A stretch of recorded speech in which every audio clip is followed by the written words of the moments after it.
Sim. Então, ele Bom, iniciou a gravação, a gente pode iniciar. certo. Então, bom, vamos começar, né, o nosso encontro do mês de julho do Grupos de Estudos Livres em Educação e Inteligência Artificial, Geleia. Hoje a gente tem uma característica diferente do que é costumeiro no Geleia, mas porque fazia muito sentido pensar em uma colaboração. Então, o nosso convidado, professor Antônio Armando, e a nossa coordenadora, professora Michele e Marta, estão aqui hoje, então, como protagonistas. A professora Michele como anfitriã e o professor Antônio Armando como nosso convidado. Hoje nós vamos falar um pouquinho, né, escutar as potentes intervenções do nosso convidado e da nossa anfitriã, a partir da mesa redonda Etnodemocracia Pluralista e Conhecimento Tradicional frente às novas tecnologias. Esse que é um tema absurdamente necessário e que nos chega como mais que uma necessidade, talvez uma obrigação enquanto pesquisadores, principalmente pensando em tecnologias, pensando em inteligências artificiais e nos impactos que isso possuem diante do direito epistêmico, né, do direito a quem vai, então, ter acesso, quais acessos podem ser direcionados a esses povos ancestrais e como que a gente pode pensar, então, o que o conhecimento tradicional tem para nos ensinar sobre uma etnodemocracia pluralista. E aí eu passo, então, rapidamente a uma apresentação de como pretendemos construir a mesa hoje. Nós pensamos em ouvir o professor Antônio Armando, primeiramente. Ele terá 30 minutos para apresentar o seu trabalho, e aí, em breve, eu faço a apresentação desse grande pesquisador. Em seguida, a professora Michele fará a sua intervenção em aproximadamente 20 minutos, e aí a gente passa as intervenções se forem necessárias.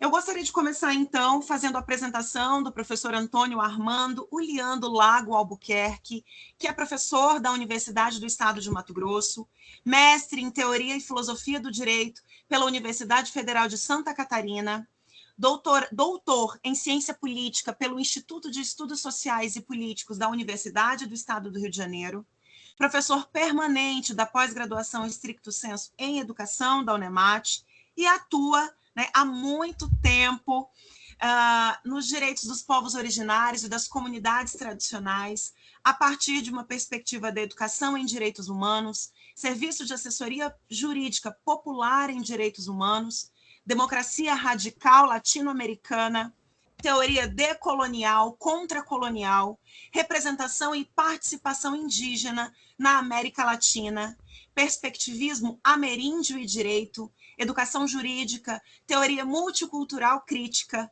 e atualmente integra a Associação de Pesquisa Charaiés e lidera o grupo de pesquisa Minga, Constitucionalismo Democrático Latino-Americano, Novas Intersubjetividades e Emancipação Social. Também coordena o projeto de extensão Serviço de Assessoria Jurídica Popular em Direitos Humanos, também da UNEMAT, e é membro do Grupo de Pesquisa Comunidades em Autonomia do Sul da Bahia e do Grupo de Pesquisa Direito e Mudanças Climáticas.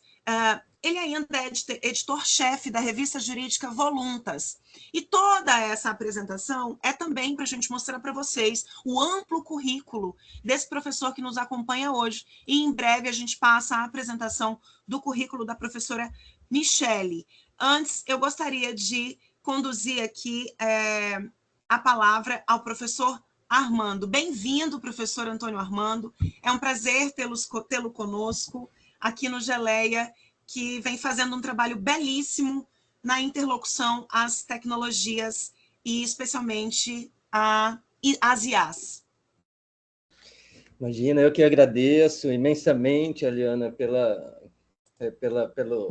seu convite, né, por intermediar em conjunto com a professora Michele aí, esse convite tão especial, tão bacana, de podermos fazer uma prosa, né, a respeito de uma temática tão cara, tão importante, na realidade, fundacional para que a gente promova um outro processo democrático, além desse que a gente já temos constituído e em construção ao longo do nosso tempo, né? Então, é um prazer enorme estar aqui contigo, né? Depois de alguns anos, voltando também em conjunto contigo em algumas atividades acadêmicas, em alguns diálogos, né? Agradeço também à professora Michelle pela confiança, né? De oportunizar o espaço para a gente poder dialogar um pouquinho e, na realidade, eu mais conhecer e aprender sobre as tecnologias, né, informacionais, as tecnologias digitais e principalmente de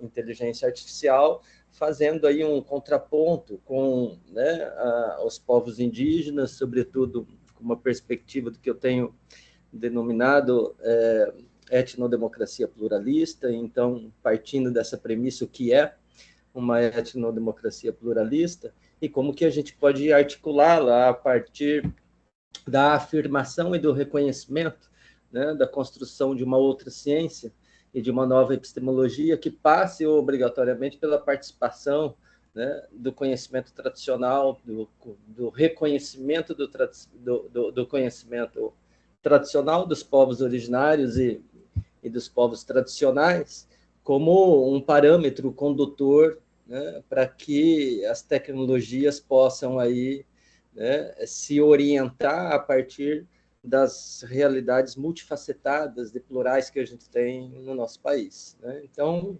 a ideia de uma etnodemocracia, ela parte, sobretudo, a partir de uma radicalização, né, da cultura brasileira, né? E, sobretudo, afirmando que o pressuposto básico para que a gente possa promover uma interpretação normativa ou uma interpretação da própria Constituição, ela precisa ser nutrida, né? Ela precisa ser gerida e nutrida a partir daquilo que nos é peculiar.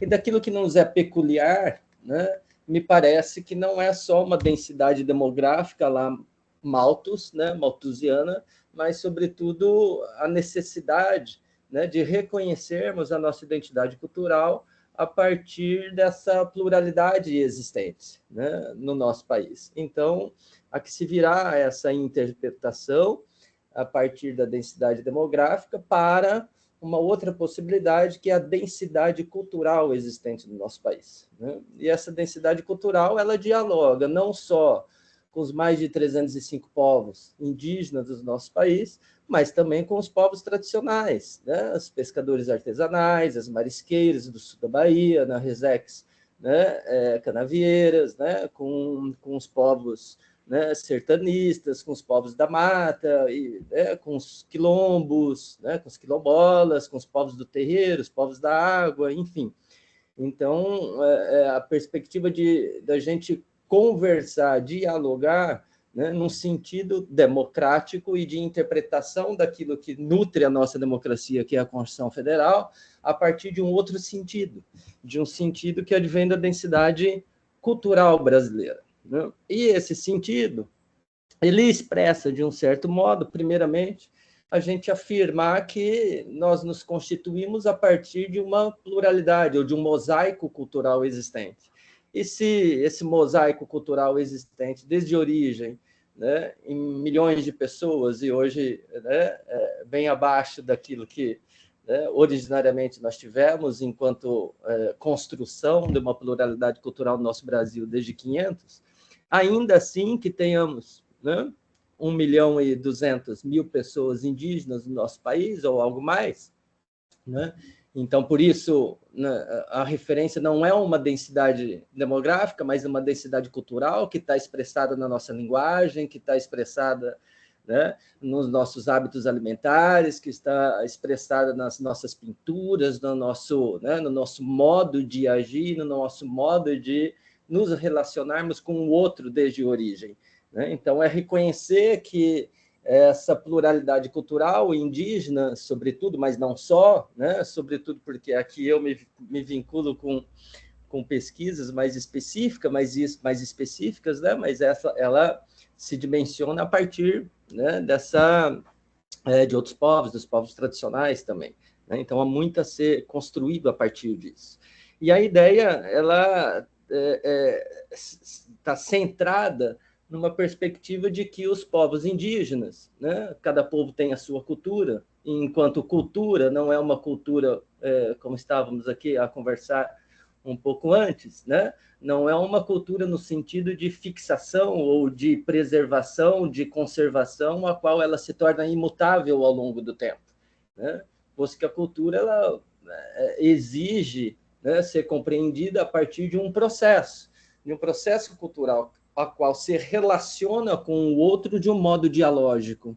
E essa relação com o outro de um modo dialógico se dá sempre, né, numa complementaridade, né? Então, eu complemento aquilo que não sou, aquilo que não reconheço e aquilo que não conheço enquanto processo cultural meu, posto que eu não sou um ser abstrato fechado, né, e pleno na minha cultura, então eu tenho ela sempre como um processo de falta, sempre enquanto um processo de complementaridade em relação ao outro que me é diferente, né? E o outro assim também. A questão aqui é que nesse intercâmbio, né, intercultural entre povos que são diferentes, um povo sempre teve mais a perder ao longo da sua trajetória do que o outro, seja por imposições, por violências, até mesmo pela exigência de uma linguagem que não era dele específica, né? Aprendeu português e, posteriormente, ainda normativamente, se exigir que se fale, né? E que se dialogue na língua, né, originária para ser reconhecido enquanto povo indígena, né? Então, é uma dubiedade que a própria legislação e a própria norma jurídica, desde sempre, vem tratando os povos indígenas ao longo do tempo.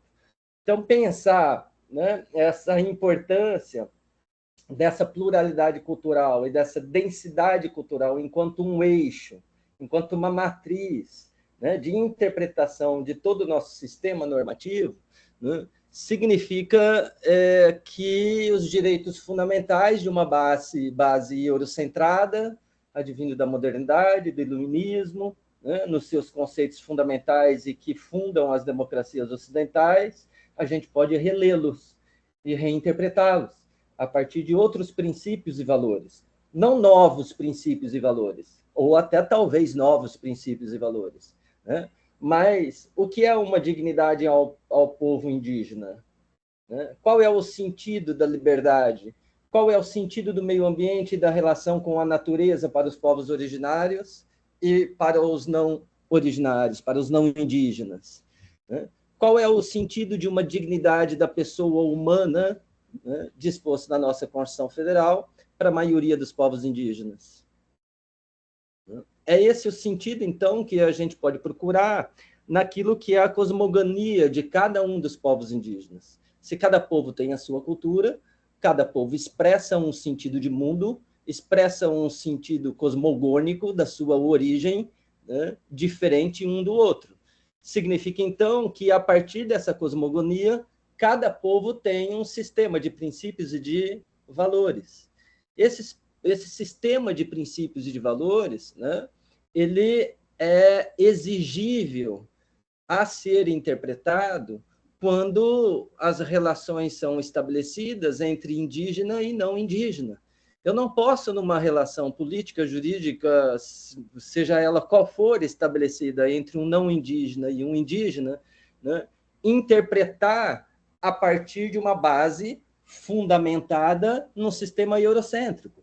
Eu preciso, no mínimo, ter um comparativo para realizar uma analogia, uma comparação entre o sistema de regras, de princípios, de valores expressos nas comunidades indígenas, naquela cultura específica, para eu poder dialogar de um modo análogo com os princípios fundamentais dispostos na nossa Carta Constitucional, que é aquilo que a gente chama de direitos fundamentais. Então, não basta só e simplesmente aplicar um princípio de garantia que está colocado na Constituição Federal para os povos indígenas. Isso há que se reconhecer enquanto importante, mas mais importante é interpretar esses princípios a partir de uma outra base, né, filosófica, de uma outra base de compreensão de mundo, posto que até mesmo o direito assim o reconhece no artigo 231 da Constituição Federal, né? A pluralidade cultural existente, a organização social, né, as línguas, né, dos povos indígenas, bem como a necessidade da demarcação das suas terras. Então, quando eu estou pensando nisso, eu estou tirando o foco de centralidade de interpretação da nossa Constituição a partir da dignidade da pessoa humana para um outro sentido, né, que torna a dignidade da pessoa humana uma espécie da qual o gênero seria a dignidade da vida de todos os seres. Né? Então, eu levo para um sentido, né, mais ecológico, né, e, ao mesmo tempo, plural. Plural, posto que cada povo tem uma relação com a natureza. Cada povo tem, né, uma amplitude do que é a dignidade e do que é o homem e do que é o ser quando ele se relaciona com a natureza, né? Ao ponto de que uma cachoeira ela é uma entidade que não é uma coisa, né? Ela não é um objeto aferível, né, para usufruir de um modo paisagístico, né, ou turístico que seja, né? Ele é um ente tanto quanto o próprio ser humano, tanto quanto o próprio povo indígena determinado.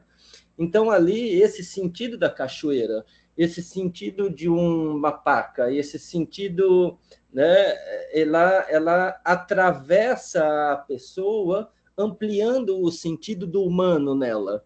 Né? Então, a gente tem uma amplitude do que é a dignidade para além do ser humano. A gente tem uma amplitude da dignidade também em torno de todos os seres. É aqui que me parece, né, necessária sempre uma interpretação que habilite, né, e reconheça, né, essa densidade cultural existente no nosso país, num sentido mais amplo de dignidade, que não só, então, da pessoa humana. Então, a partir daqui, tenho pensado que um princípio-chave e que reconstrói aí um conhecimento possível em várias áreas é a ecodignidade pluralista.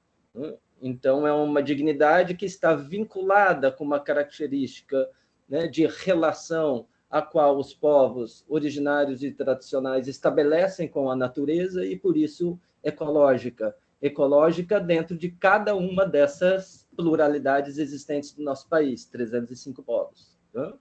Então, uma ecodignidade pluralista. Dignidade no sentido de amplitude, para além do ser humano.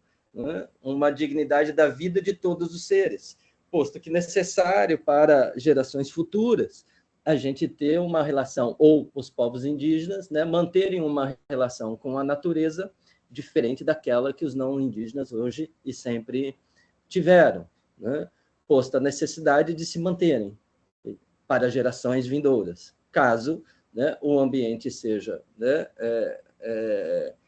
exterminado dessa relação, né, também acaba-se a possibilidade de gerações vindouras dos povos indígenas. Né?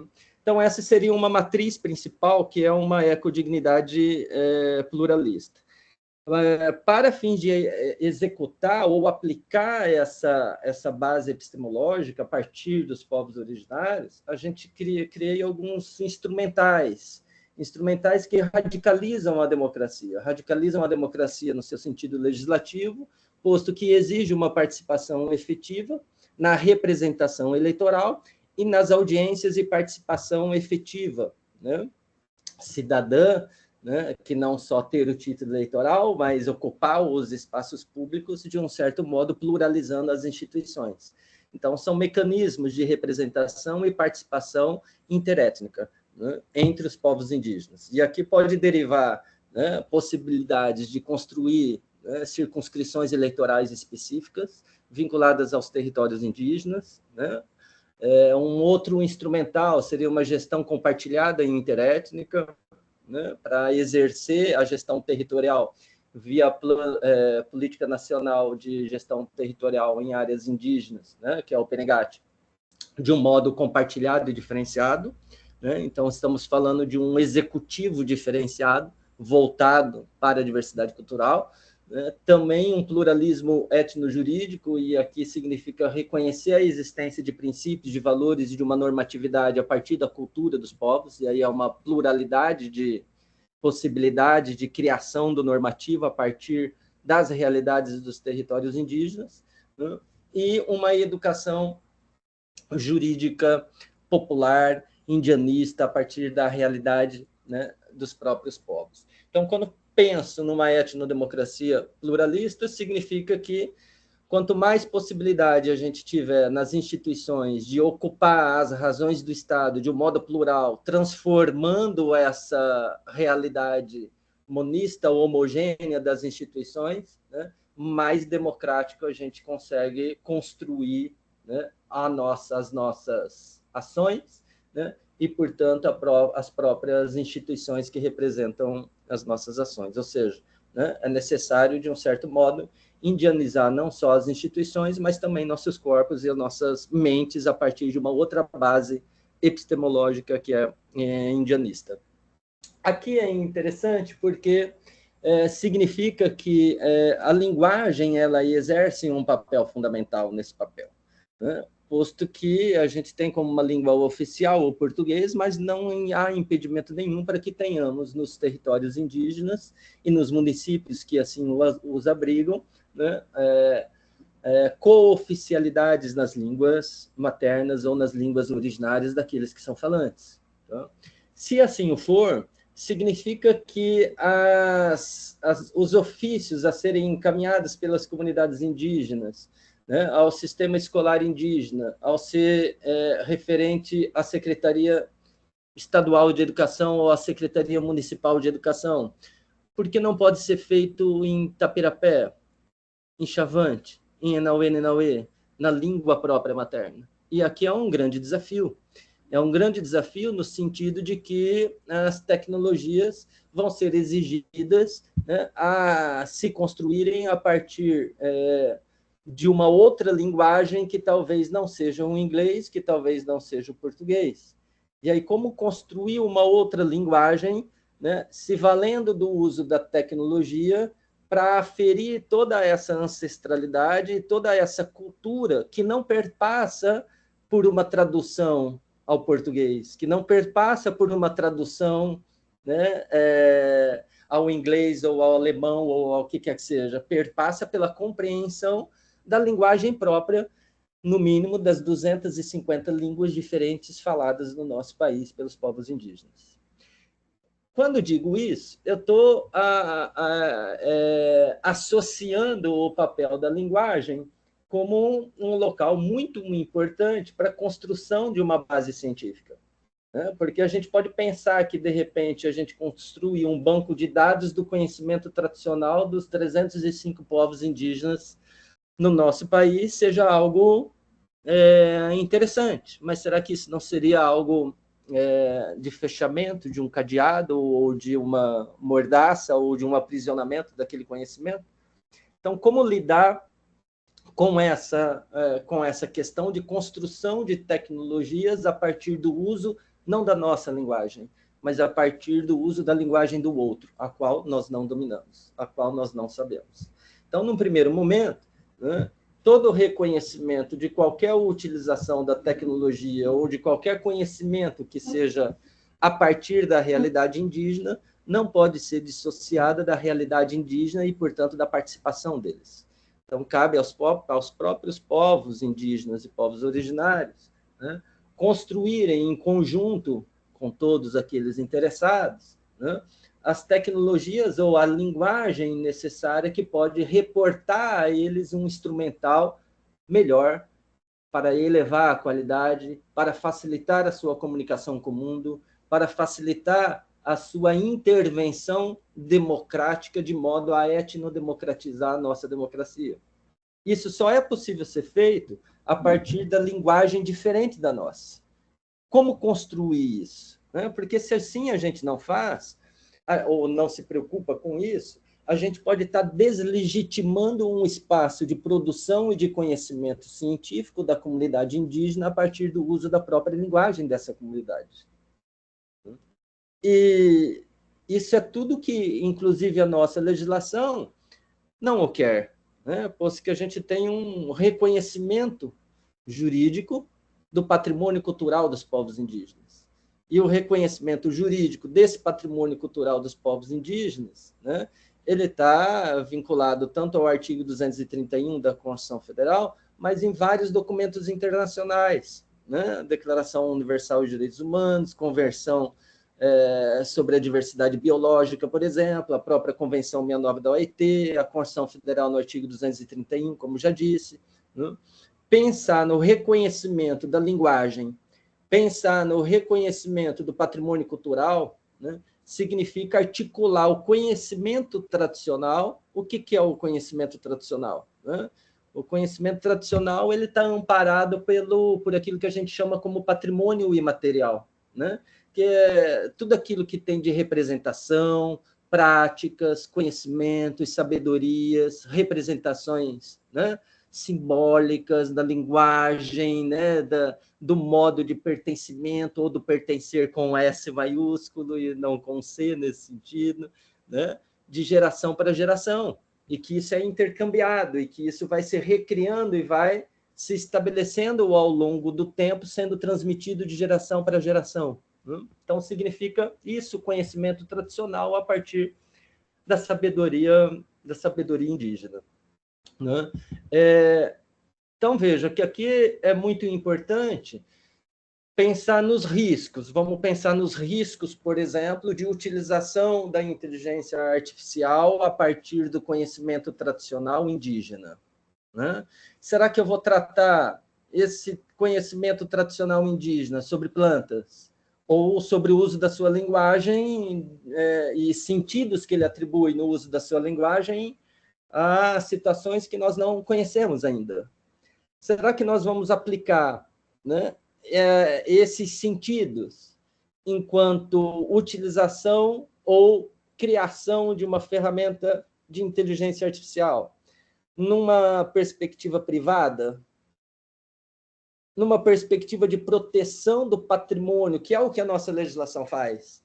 Protege o patrimônio material, mas numa perspectiva individualizada, mercadológica, né? Individual e não coletiva, né?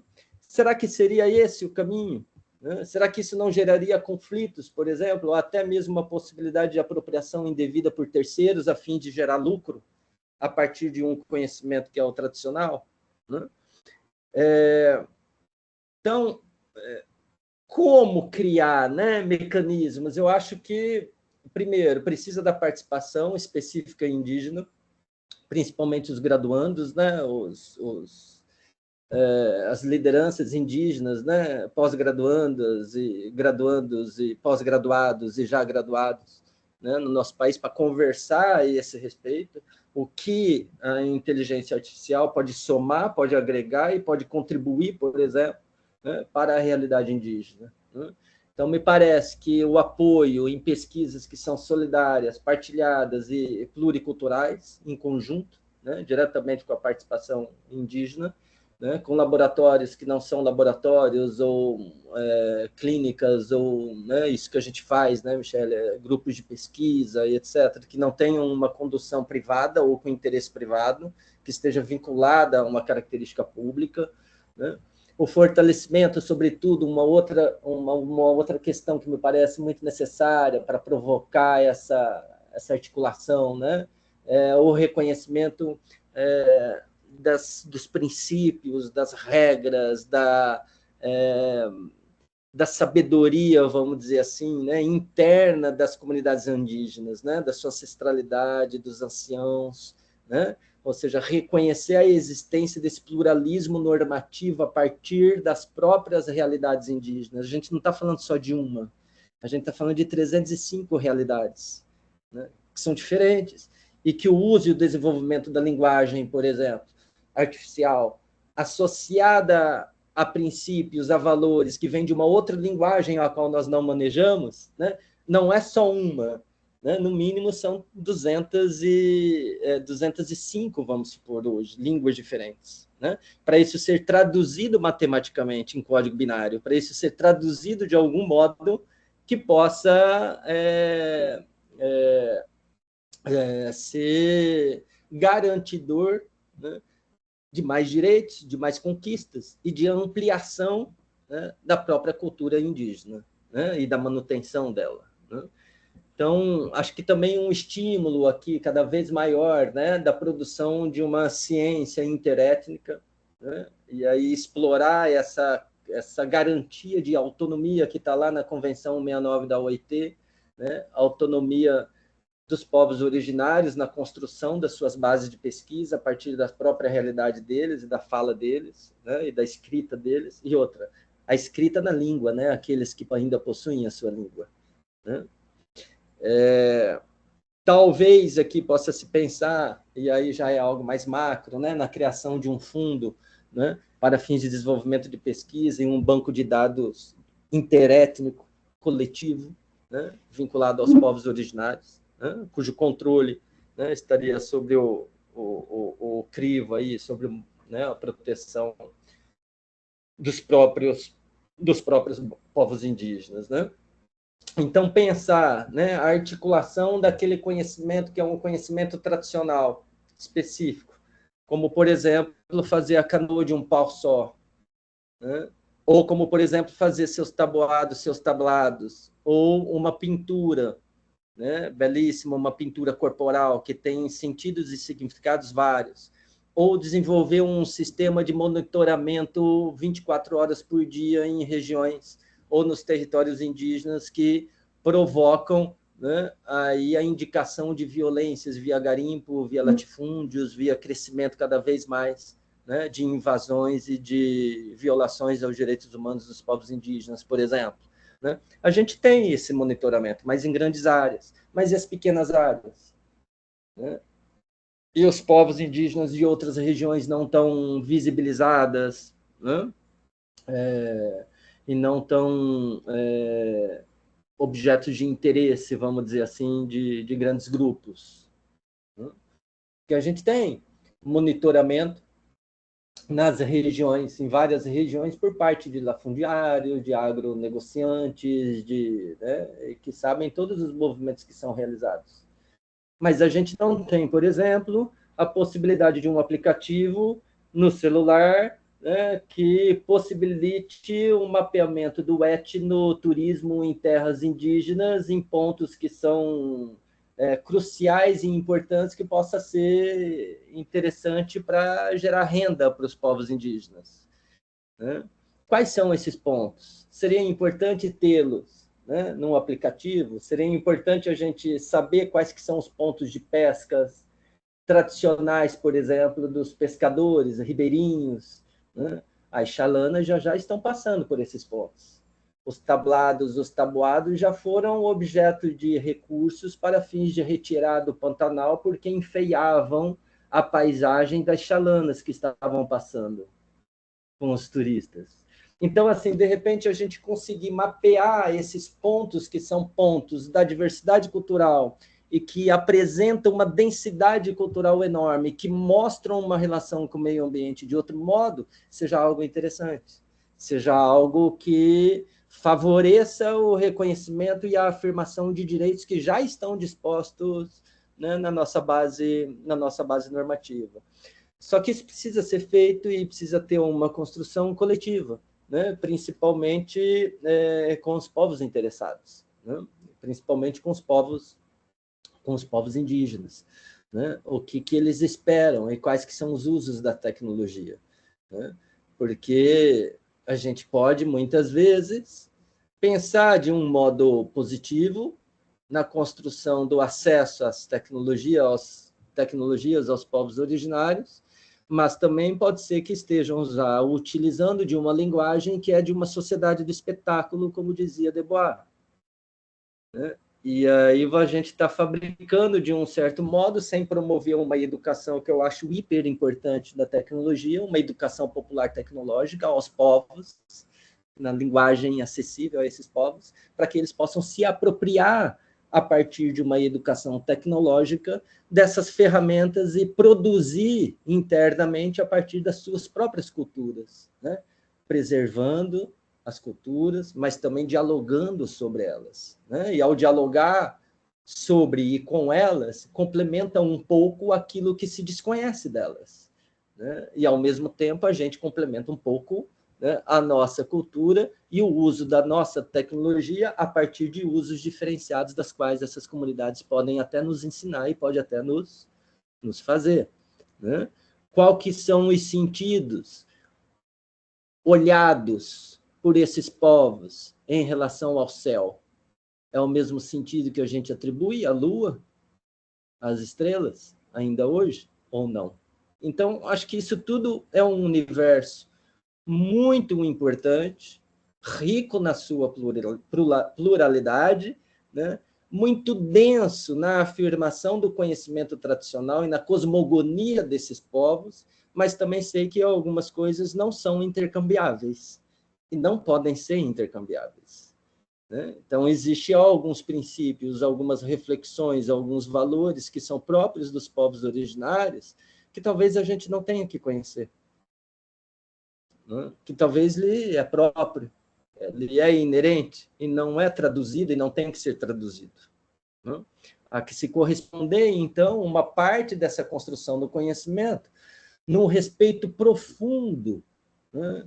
Muito profundo à essência, né, daquilo que se pretende preservar e daquilo que não pode ser traduzido e daquilo que os povos indígenas não podem, né, permitir, né, e nenhum tipo de filtro deve ser realizado para que esses tipos, às vezes, de conhecimento ou de saberes possam se manifestar, porque talvez sejam eles os mantenedores da própria comunidade, esses tipos de saberes. Então, a meu ver, tem uma parte que é muito importante ter essa construção coletiva, a partir do conhecimento tradicional, e uma outra parte, a mim, me parece inacessível, a qual a gente não deve, como diz Bully, né, deve deixar, né, na preservação e na utilização dos próprios povos a partir das suas realidades e na afirmação das suas materialidades e materialidades de vida. Então, era um pouco isso que eu tinha a conversar e a provocar, né, no sentido de como a IA, como a inteligência artificial, como as tecnologias podem criar mecanismos que favoreçam tanto a afirmação de uma etnodemocracia pluralista, mas, sobretudo, auxiliem no processo não só de reconhecimento do conhecimento tradicional indígena, dos povos originários, mas também na preservação, né, desses conhecimentos ancestrais, as quais nós temos muita pouca notícia. Tá? Muito obrigado, gente, pela recepção, né, pela oitiva carinhosa de vocês. Professor Armando, nossa, eu anotei tantas coisas que daqui a pouco, quando abrir para perguntas, talvez eu seja a primeira. Muito obrigada pela sua fala, assim, absolutamente esclarecedora, mas também extremamente provocadora. Eu acho que eu e a professora Michelle estamos juntas, elaborando algumas pesquisas e construindo alguns artigos, alguns textos que vão relacionar a inteligência artificial. E, assim, foi uma aula, né, professora Michelle? Para a gente pensar mesmo, assim, enfim, como que a gente pode fazer uma crítica para não ser uma nova epistemologia, né? Uma nova colonização, essa introdução. E aí é uma ótima deixa para a gente ouvir, então, a intervenção da professora Michelle. E aí depois, gente, fiquem com a gente, que ao final a gente pode fazer perguntas enfim, e abrir para o debate e discutir esse tema que é fenomenal. E eu, pelo menos, já anotei aqui 4 perguntas que são minhas, entendeu? Então, fiquem para a gente esclarecer.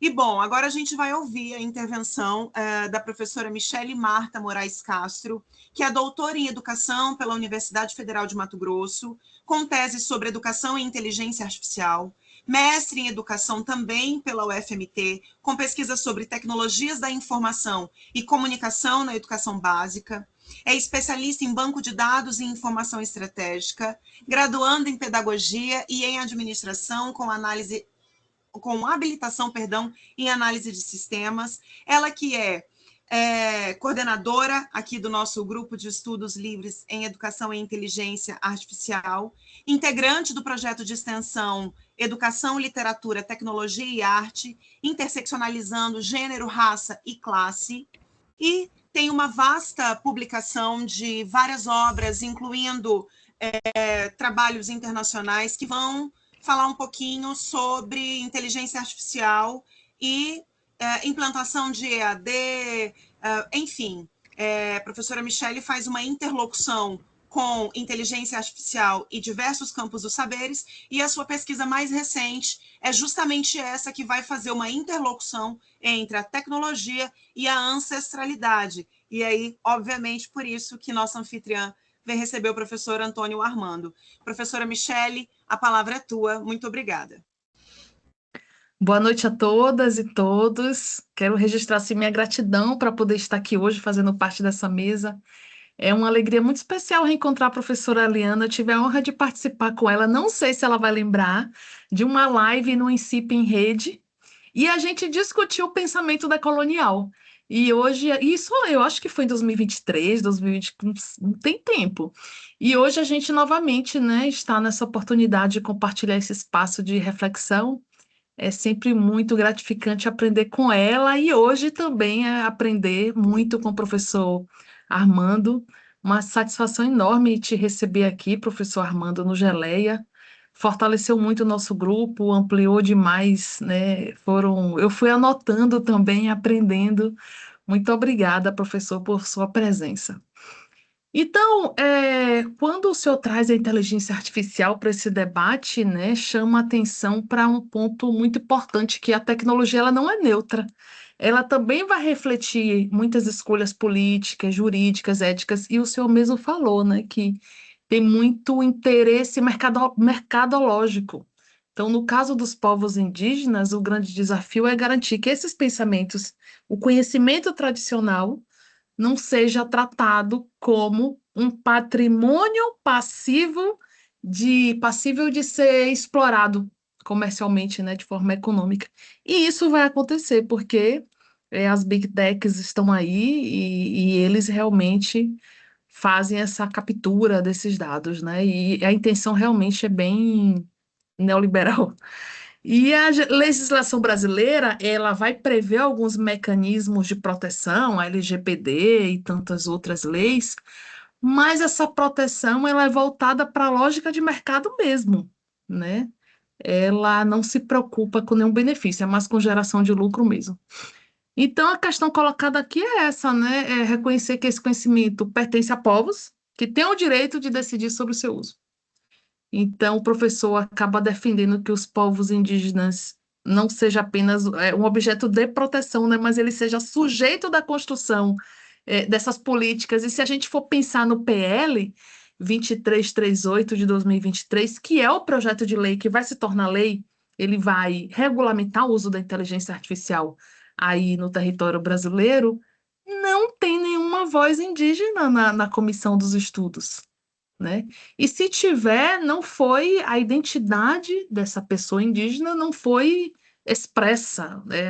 Lá não é dito que o indígena foi escutado para fazer parte dessa grande legislação que vai se tornar o marco referencial que vai regulamentar a inteligência artificial no Brasil, né? Então, eles não estão sendo ouvidos mesmo, né?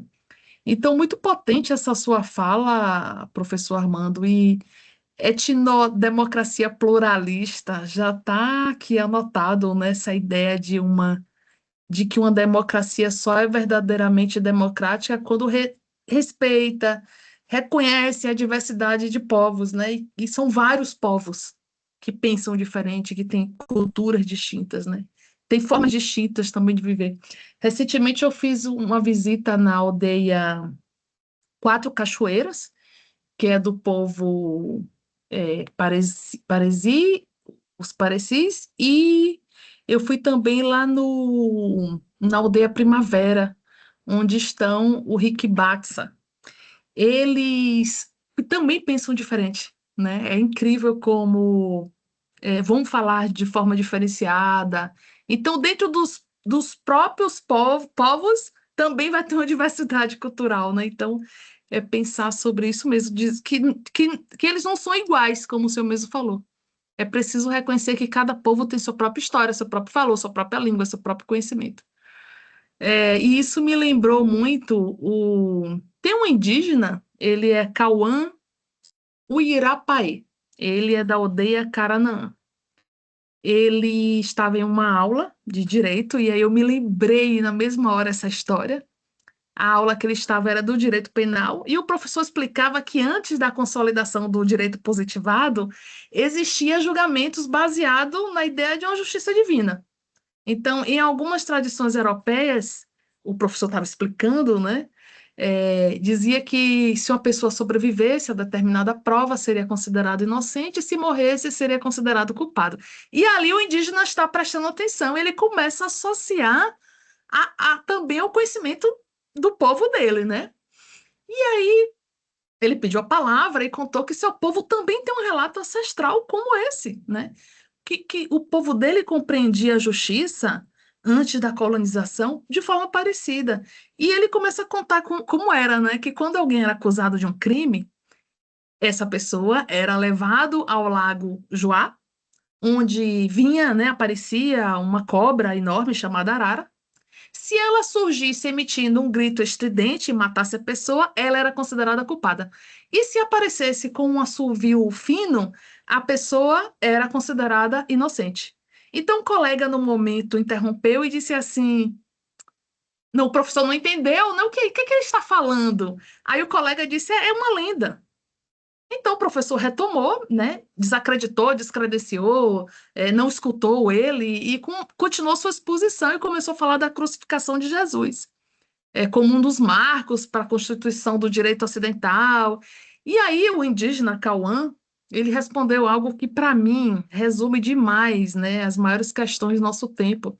Ele fala assim: é interessante que o senhor conte a história de um homem que morreu, ressuscitou, né? E antes disso ele passou 3 dias morto, subiu aos céus.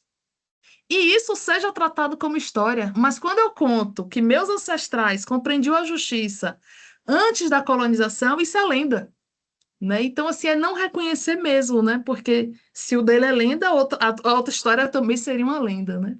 Então, a questão levantada por ele não era discutir, na verdade, a religião, né? Se é certo, qual é a religião certa. Era mais sobre quem decide o que é história, quem decide o que é conhecimento, quem decide o que merece ser chamado de ciência, e o que vai ser reduzido também, né? A condição de lenda, de mito, de folclore. Então, toda essa cosmovisão, mas eu aprendi um novo nome hoje, que o professor Armando falou, que é a cosmogonia, né?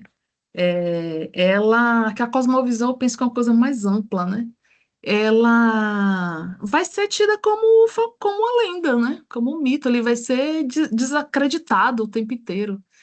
E essa reflexão também vai dialogar com o artigo da professora Liana, ela apresentou no CEMEDU de 2025, que é governamentalidade algorítmica e resistência pluriversal. E aí ela traz essas tensões entre esses saberes que ela vai chamar de digitocráticos, né, e ancestrais no sul global. E nesse trabalho eu acho bem interessante porque ela vai pensar em inteligência artificial, como ele também participa dessa disputa epistemológica, é exatamente o que o professor falou, né?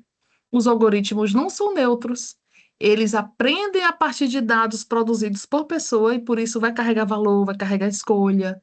Silêncio, porque o silêncio diz muita coisa também, né? Silêncio também é dado. E formas específicas de enxergar o mundo. Então, se a gente não estiver atento, eles podem reproduzir exatamente o mesmo processo que o indígena Cauã denunciou. Reconhecer alguns conhecimentos como universal e relegar outros à invisibilidade, né? Então, esse artigo de Aliana eu acho muito interessante porque ela não traz só os indígenas, vai trazer todos os povos tradicionais, quilombolas, ribeirinhos, pantaneiros, campesinos, né? E talvez essa seja a principal mensagem dessa noite hoje, né? Que o problema ele nunca foi a tecnologia. O problema é quando ela aprende apenas uma parte da história da humanidade. Então, a saída realmente não é rejeitar a inteligência artificial, até porque ela está trazendo muito benefício para a saúde. Só que ela já chegou com provas contra ela também. É, a saída talvez seja construir uma inteligência artificial que também aprenda com nossa história, né? Com a nossa cultura, com o nosso conhecimento.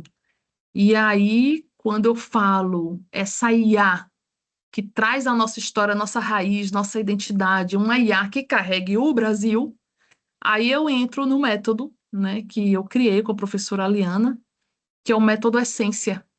Esse método é um método de formação em inteligência artificial. Aí, quando o senhor falou assim, é preciso também fazer a formação para os povos indígenas, para que eles possam se apropriar do que é isso, né? Porque tudo que atravessa a gente tem que saber o que é, porque enquanto eles não usam, está todo mundo usando, né? E usando até os dados deles.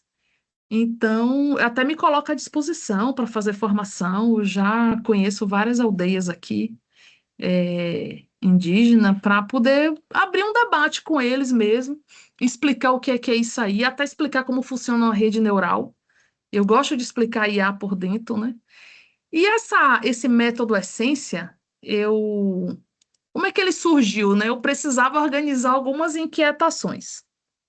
Eu precisava criar um método que não começasse pela máquina, que começasse pelas pessoas. Então, eu convidei a professora Aliana para dividir comigo esse desafio, e ela, né, aceitou, né? Ficou até emocionada com algumas ideias, né? E eu buscava alguém que trouxesse uma perspectiva filosófica, né, para a gente não pensar de forma técnica. E também uma perspectiva jurídica, porque discutir inteligência artificial hoje também é discutir direito, né? É discutir muito democracia, como o senhor trouxe aqui hoje, né? Justiça. E aí, que bom que ela aceitou esse convite. Hoje a gente tem esse trabalho que está em processo editorial, na editora Prisma. Até convidei hoje o editor-chefe, o professor Guilherme. E eu aproveito até para registrar meu agradecimento aqui ao professor Guilherme e toda a equipe da editora que aceitou esse método e está sendo transformado em livro para que a gente possa alcançar mais pessoas e que as pessoas possam entender a inteligência artificial de forma ética, né? Não aceitar ela de qualquer jeito, é pensar ela, né? Então, essa ideia, quando eu falo assim, uma inteligência artificial que carrega o Brasil, a gente começa perguntando onde está o Brasil dentro da inteligência artificial, né? Onde está a nossa língua? Onde estão os nossos corpos, nossa cultura, nossa história, nossa ancestralidade? A gente tem que treinar ela muito para ela entender o que a gente quer dizer, né? Onde estão os povos indígenas? Eles estão no resultado dos prompts? Eles também estão usando, né? Onde estão os pantaneiros, né? As comunidades tradicionais? E essa pergunta que vai estruturar o método todo. Por que o nome é essência? Cada letrinha da palavra essência é um eixo de formação. Então, E é educação e a gente vai explicar ali, porque antes de ensinar uma máquina, a gente precisa compreender o território onde a gente vive. Depois desse eixo, a gente vai para o primeiro S, que é sensibilidade, que é reconhecer que existem afetos, experiências, modos de sentir, que nenhum algoritmo consegue reproduzir, né? E o segundo S é a sustentabilidade, porque a gente sabe que a IA, ela consome muita água, muitos minerais, muita energia. Então, a gente entende que a tecnologia também precisa cuidar da vida, dos territórios, das futuras gerações. O professor Armando falou das futuras gerações, né?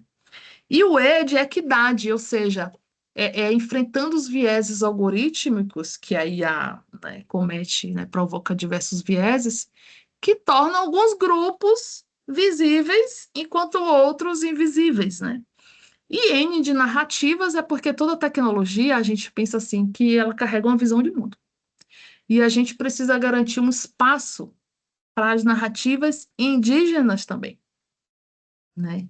Ou tantas outras comunidades brasileiras também, né? E o C, que é o corporeidade, a gente vai lembrar que o conhecimento também nasce do corpo, da experiência, da memória, da presença. E a inteligência artificial não tem corpo, ela é desencarnada. Só depois que a gente tem essa vivência, esse arcabouço ético, aí sim que a gente aprende a usar a inteligência artificial de forma ética. Por isso que as letrinhas IA da palavra essência está no final. Então a gente trabalha o essência, um arcabouço ético, primeiro até a letra C e depois a gente parte para a técnica, né? Como é que usa de forma ética, né?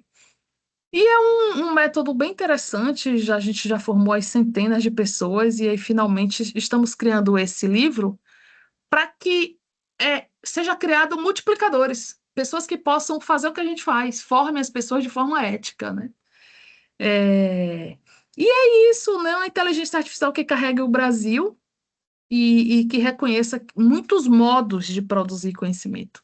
E aí tem uma observação que talvez um dos maiores ensinamentos que a gente pode receber dos povos indígenas, que o professor Armando também falou, né?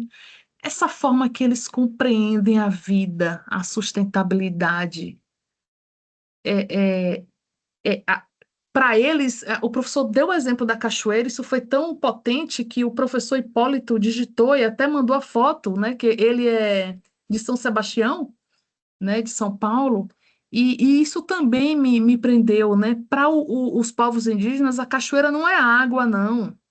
Ele não é um objeto para ser depredado, né, utilizado. Ele é compreendido também como parte dessa humanidade. Até Krenak vai dizer isso, né? Ideias para adiar o fim do mundo. Que a humanidade nunca esteve separada da natureza. Porque a própria ideia de separação já vai revelar uma visão de mundo de que o ser humano se coloca acima da Terra. E o próprio Krenak fala: nós somos a Terra. Então, floresta, rio, animais, o que mais? Plantas, pessoas. O território faz parte de uma mesma rede de existência. Então, o rio, a floresta, não é só água, né? E as árvores não são só madeira. A terra não é uma propriedade. Nós somos a terra. Então, olha o que a gente aprende com os povos indígenas, é tão diferente do pensamento, né? Talvez essa seja uma das maiores contribuições, né, que o conhecimento ancestral pode oferecer à governança da inteligência artificial. Se a gente continuar desenvolvendo o sistema, porque hoje a gente desenvolve sistema baseado na eficiência, na produtividade, quem é mais rápido, quem responde mais rápido, quem extrai rápido os dados, né? E a gente corre o risco realmente de reproduzir a mesma lógica que levou a esse esgotamento ambiental, né? E a exclusão também dos povos indígenas, né? Então, por isso que eu gosto de pensar o futuro da inteligência artificial talvez dependa da sabedoria da inteligência ancestral, né? Então, a gente tem a inteligência artificial podendo ser ajudada com a inteligência ancestral, né? Talvez seja o maior desafio do nosso tempo mesmo, né? Já finalizando, né? Dizendo assim que não seja ensinar a inteligência às máquinas, né? Mas talvez permitir que a inteligência ancestral ensine a humanidade a inteligência artificial. E eu finalizo, né, agradecendo imensamente ao professor Armando. Eu fiz tantas anotações, eu não quero perder contato, eu quero me colocar à disposição para a formação de pessoas indígenas também. Agradecer ao professor Armando pela generosidade em compartilhar com a gente suas reflexões, a professora Liana pela parceria intelectual e permanente, porque ela está sempre presente. E a gente constrói tanto conhecimento juntas, né? E ela me ajuda demais, tá, pessoal? Agradecer aqui os coordenadores do Geleia. Nós temos aqui presente o professor Felipe Hipólito, é coordenador do Geleia. Professor Felipe Miranda também, são os coordenadores do Geleia. Agradecer a editora Prisma por ter confiado no método Essência, ter aprovado o método Essência. E a gente vai aí levar esse método para outras partes do mundo, né? E agradecer a cada pessoa que esteve aqui hoje. Vamos abrir aí as perguntas. Obrigada, tá, gente? Muito obrigada. Obrigada, professora Michele. Professor Armando e professora Michele, queria agradecer a ambos. Eu acho que a gente começa agora a oportunidade da gente dialogar, e como eu disse que eu tinha feito um monte de anotações, eu já quero começar fazendo algumas considerações, porque eu tenho dúvidas, várias dúvidas. Primeiro que isso que a professora Michele contava sobre os processos que a gente vem construindo, né? Eu venho estudando filosofia da tecnologia há algum tempo, e aí, naturalmente, pensando no processo da colonização, enfim, indo um pouco mais a fundo, utilizando as ferramentas nietzschianas para pensar no pensamento genealógico, apesar de Nietzsche ser europeu, né, um europeu com uma perspectiva decolonial já no século XIX, porque ele só xinga os europeus em todas as suas obras, o que é excelente, mas enfim, e aí eu acabei chegando a algumas leituras que depois eu até gostaria de compartilhar, e vou deixar aqui no chat. Eu queria mencionar uma leitura que eu acho que provavelmente o professor já conhece, mas que vai assim exatamente